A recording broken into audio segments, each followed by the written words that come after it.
খুবই খারাপ সংবাদ শেখ হাসিনার জন্য এবং আওয়ামী লীগের অনেক ঊর্ধ্বতন নেতাকর্মী প্রশাসনের অনেকেই হয়তোবা খুব শীঘ্রই যদি ব্যাটে বলে মিলে অনেককে হয়তো ফাঁসি বরণ করতে হবে।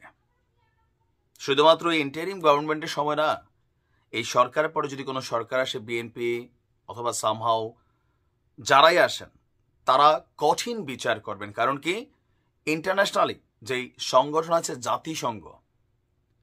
জাতিসংঘ আজকে যেই তদন্ত প্রতিবেদন প্রকাশ করছে, এই তদন্ত প্রতিবেদনটা ওয়ার্ল্ড ওয়াইড একটা ভ্যালু রাখে। আর এই তদন্ত প্রতিবেদনে যে জিনিসগুলো উঠে আসছে, এগুলাতে শেখ হাসিনার ফাঁসি নিশ্চিত করার জন্য সব কিছুই করবে সরকার, কারণ তাদের হাতে একটা গ্রিন সিগন্যাল চলে আসছে। এই রিপোর্টটা কি সেই রিপোর্ট যেটা তাকে এত বড় বিপদে ফেলতে যাচ্ছে? দর্শক, আজকে human rights violation and abuses related to the protests of July and August 2024 in Bangladesh, এই প্রতিবেদনটা প্রকাশ করেছে জাতিসংঘ। তারা এখানে কি কি গুরুত্বপূর্ণ জিনিস আনছে যে আপনার জুলাই অভ্যুত্থান চলাকালীন বিক্ষোভকারীদের হত্যা এবং তাদের লাশকে গুম করতে সরাসরি নিরাপত্তা বাহিনীকে নির্দেশনা দিয়েছিলেন শেখ হাসিনা। জাতিসংঘের মানবাধিকার বিষয়ক হাই কমিশনের ফ্যাক্ট ফাইন্ডিং মিশন এই সংক্রান্ত একটা প্রতিবেদন আজকে প্রকাশ করা হয়েছে। প্রতিবেদনে বলা হয়েছে, অভ্যুত্থানের সময় 18 জুলাই সন্ধ্যায় তৎকালীন স্বরাষ্ট্রমন্ত্রী আসাদুজ্জামান খান কামালের সভাপতিত্বে কোর কমিটির একটা বৈঠক হয়। ওই বৈঠকে পুলিশ, র্যাব, বিজিবি, গোয়েন্দা সংস্থার প্রধানরা উপস্থিত ছিলেন। বৈঠকে মন্ত্রী বিজিবি কমান্ডারকে আরও সহজে প্রাণঘাতী শক্তি প্রয়োগের নির্দেশ দিয়েছিলেন। জ্যেষ্ঠ কর্মকর্তাদের স্বীকারোক্তি বলছে যে পরদিন অনুষ্ঠিত হয় আরেকটি বৈঠক এবং সেই বৈঠকে শেখ হাসিনা নিজে নিরাপত্তা বাহিনীর কর্মকর্তাদের বিক্ষোভকারীদের যারা আছে তাদেরকে হত্যা করার নির্দেশ দেন এবং বিশেষভাবে বলেন, বিক্ষোভের নেতাদের, দাঙ্গাবাজদের ধরুন, হত্যা করুন এবং তাদের লাশ গুম করুন।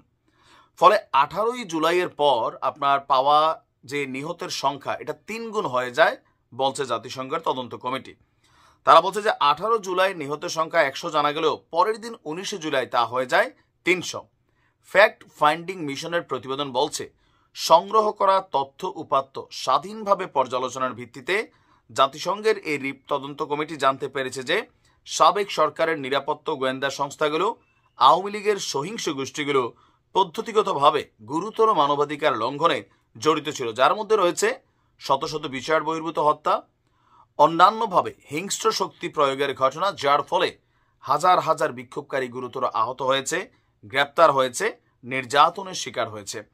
প্রতিবেদনে আরও বলা হয়েছে, এই ধরনের গুরুতর মানবাধিকার লঙ্ঘনগুলো আন্তর্জাতিক অপরাধ আইনের দৃষ্টিকোণ থেকে উদ্বেগের সৃষ্টি করে। সুতরাং এগুলোর আরও তদন্ত হওয়া দরকার, যাতে মানবতা বিরোধী অপরাধ এবং নির্যাতনের ঘটনা কতটুকু ঘটেছে সেটির মাত্রাটা নির্ধারণ করা যায়।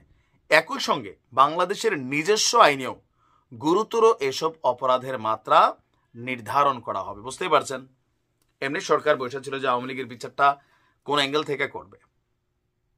পলিটিক্যালি একটা ইস্যু তো আছেই, সরকারের নানান চিন্তা ভাবনা। বাট জাতিসংঘের এই রিপোর্ট নিয়ে ধরেন যদি এখন ইউনূস সরকার কোন একটা রিপোর্ট করতো বা বর্তমানে পুলিশ করতো অথবা আমাদের গোয়েন্দা সংস্থারা করতো, এইটা নিয়ে আলোচনা সমালোচনা অনেক রকম তৈরি হইতো। এখন ইউনূস সরকার যেটা করছেন, ক্ষমতায় আসার পরেই জাতিসংঘের এই তদন্ত কমিটিকে কিন্তু দাওয়াত দিয়েছিলেন। তারা বাংলাদেশে দীর্ঘদিন থাকছেন, খাইছেন, এগুলার অবজারভেশন করছেন, তথ্যপত্র ডাটা কালেকশন করে ফাইনালি ইন্টারন্যাশনালি এই রিপোর্টটাকে প্রকাশ করেছেন। তো ফাইনালি ইন্টারন্যাশনালি যখন এই রিপোর্টটা প্রকাশিত হয়েছে, বাংলাদেশের 1000 মিডিয়া যদি একটা কথা বলে এটা যতটুকু ভ্যালু হয় না, তাদের রিপোর্টটার ওই ভ্যালুটা আছে। শেখ হাসিনার জন্য খুবই দুর্দিন আরও আসতে যাচ্ছে।